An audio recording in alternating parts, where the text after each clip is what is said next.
As always, Paul Pogba is in the news. You cannot move for people having an opinion on Paul Pogba, and with it being international break, that only gets amplified. Paul Pogba's gone on international break, and as usual, he either gets asked about it or someone gets asked about it. This time, Deschamps was one of the ones that was asked what's going on with Paul Pogba, and there was a quote from Deschamps. He says, "I have no advice for Paul. He's in a situation at Manchester United where he can't be happy with his playing time and his position." The playing time, I guess, I can accept. His position, don't understand that one. He says, "With me, there is no problem." There's also been a ton of different people weighing in on the different topics of Paul Pogba. Yesterday, Jamie Carragher on TalkSport, he says, "Was I pick him in a Manchester United team? No, I wouldn't. He's a huge name. He's come for a huge transfer fee, but I don't think he's a great player." People say he's won the World Cup, and I get that. But when I came through, he might have had the impact like Frank Lampard at Chelsea. When he came in, I thought he might have the impact of Lampard at Chelsea, Gerrard at Liverpool, Touré at City. Those players drove their teams to titles, European Cups. It just hasn't happened for him at United. For me, I'd be looking to move him on. I'd be looking to take money for Paul Pogba. I do not believe Pogba and Fernandes can play in the same team. Gary Neville's also had some comments while commenting on Sky at the weekend. He says, "I don't think we expect too much from him. When you've won the trophies he's won and he's played in the games he's played in and the price that the club paid for him, you expect best-in-class performances. The fact they're always talking about him is a compliment. The expectation levels he's set and the standards he's set at his previous club and with France. There has been a difficult period at United and haven't been playing particularly well over the last few years. It's not just down to him. Think about all those years when Liverpool didn't win the title. The expectation always seems to be on Gerrard, and there's an expectation that Pogba has to deliver at United." And Roy Keane, obviously Roy Keane had something to say. He says his performances over the last few years for United haven't been good enough. It's as simple as that.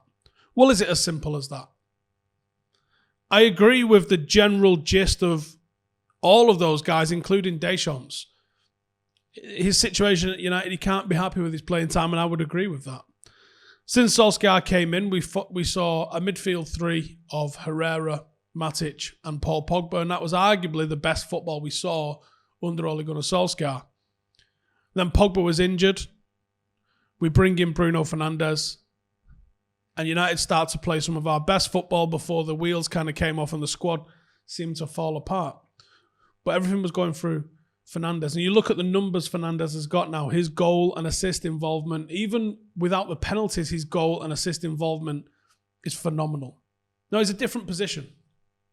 Fernandes very much is a number 10. Fernandes very much is an attacking midfielder, but often you see him putting the hard yards in, making tackles in the defensive line at fullback, that sort of stuff.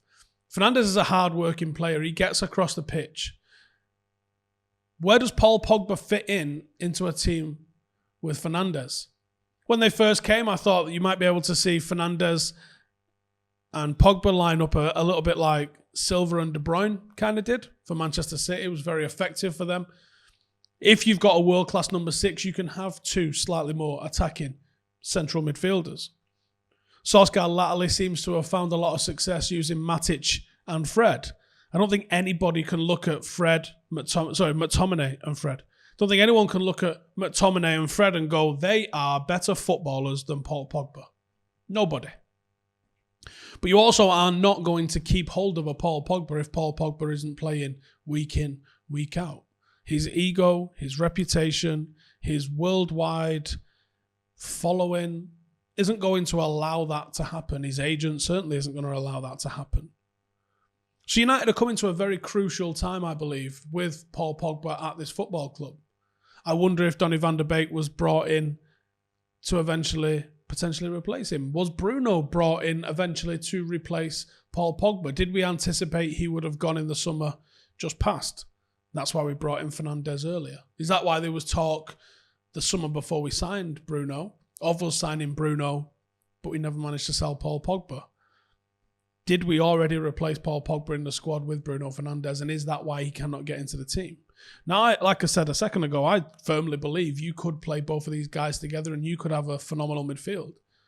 But Solskjaer clearly doesn't feel like we have the defensive protection or the number 6 that's capable of playing solo as a pivot behind those two players. And he is definitely finding success with that. Previously, the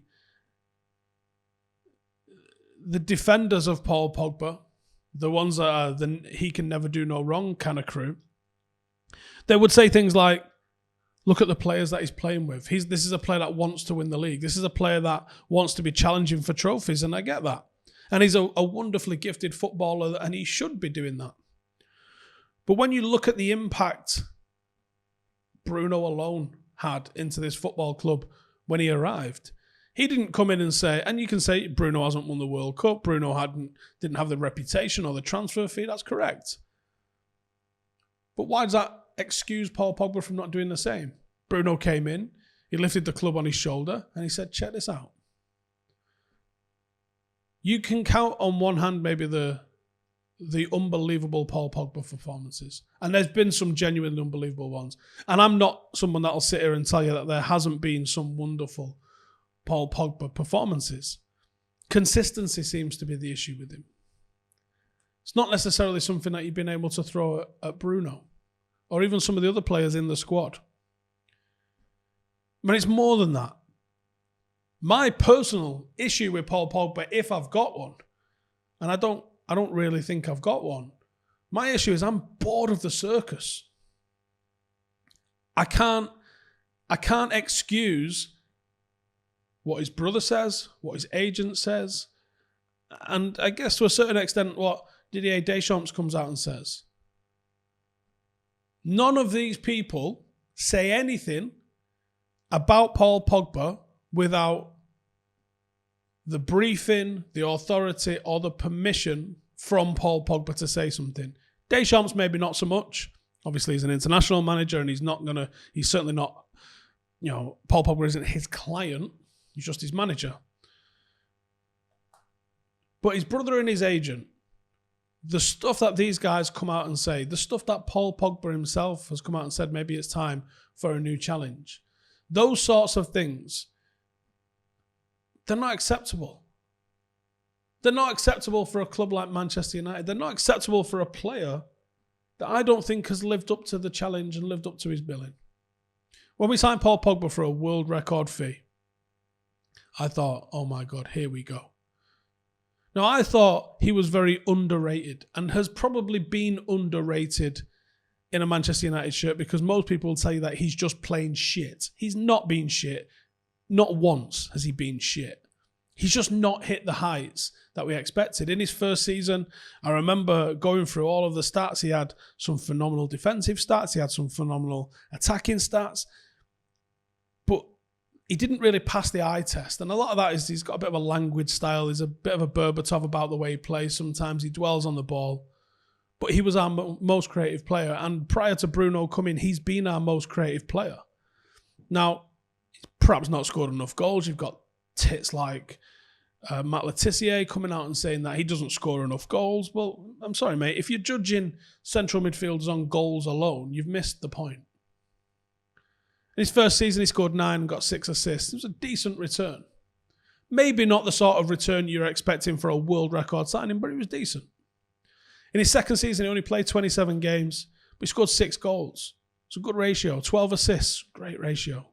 And he had some good football in there. In 18-19, he probably should have been Player of the Year. 16 goals, 11 assists. He led United in virtually every single metric. Goals, assists, obviously, but shots, key passes, chances created, final third passes. He was immense. Probably should have been Player of the Year. Last season, only 1 goal, 4 assists in the 22 games he played. Not as good a return. And this season, 1 goal, 2 assists in 11. Probably not good enough return. Is it fair to call Pogba the biggest flop signing of Manchester United? I'm not sure it is. But when you consider the transfer fee, when you consider he's probably going to be leaving very much for less than how much we signed him for, at the peak of his career, he probably should be going for his highest transfer fee. Probably just the summer just gone. Don't really see massive fees in January, but he's around the peak. And with how much football has been inflated since he signed in 2016, you would have expected to make money on Paul Pogba on the transfer fee. I don't think we will. And I think he might leave United, and United probably don't really miss him. And that for me is the biggest indicator of whether this guy's been a success or a flop or not. In that 18-19 season, when there was a lot of talk of him leaving, you go, oh my days. What are we going to do if he goes? What are we going to do?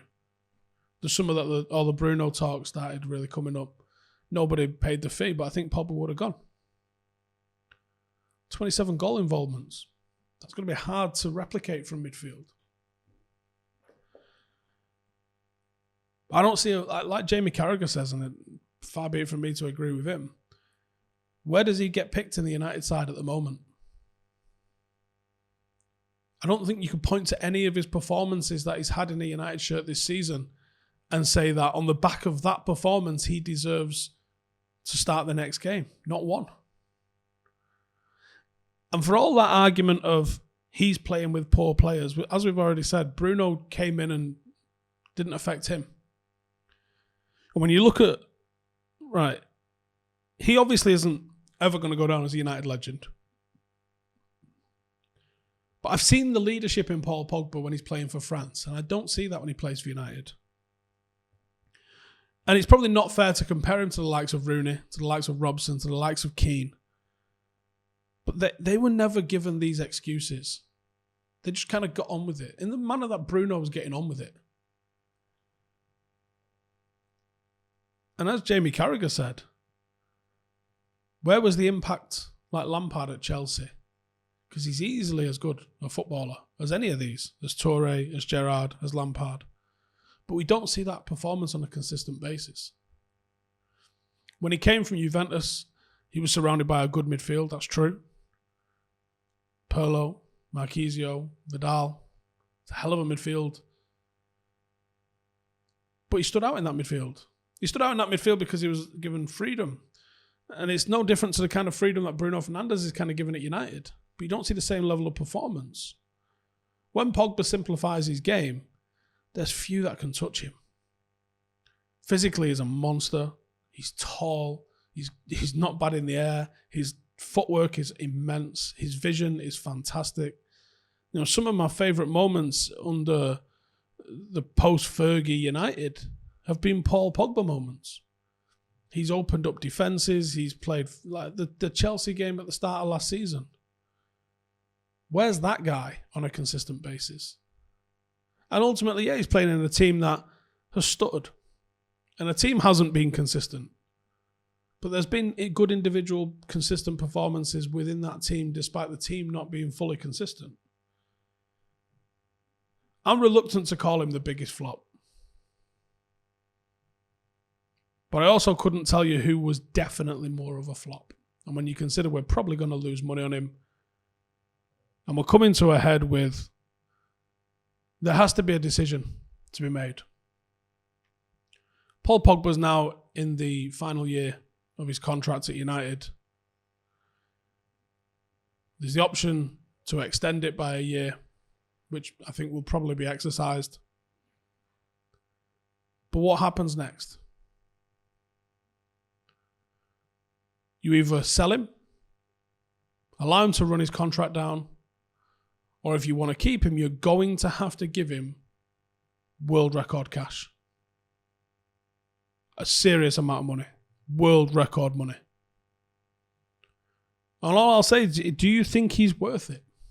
And I'll put it on you guys. What do we do with Pogba? Do we keep him? Do we sell him? And if we do end up selling him, where does he rank in terms of United's biggest flops? And is he very much like Veron in the sense that he came with enormous expectation? He didn't necessarily play badly, but he didn't really fit the system that we're trying to play at the time. You guys let me know in the comments. Is he our biggest flop? Is it Sanchez? Is it Veron? Is it Di Maria? Or is it Paul Pogba?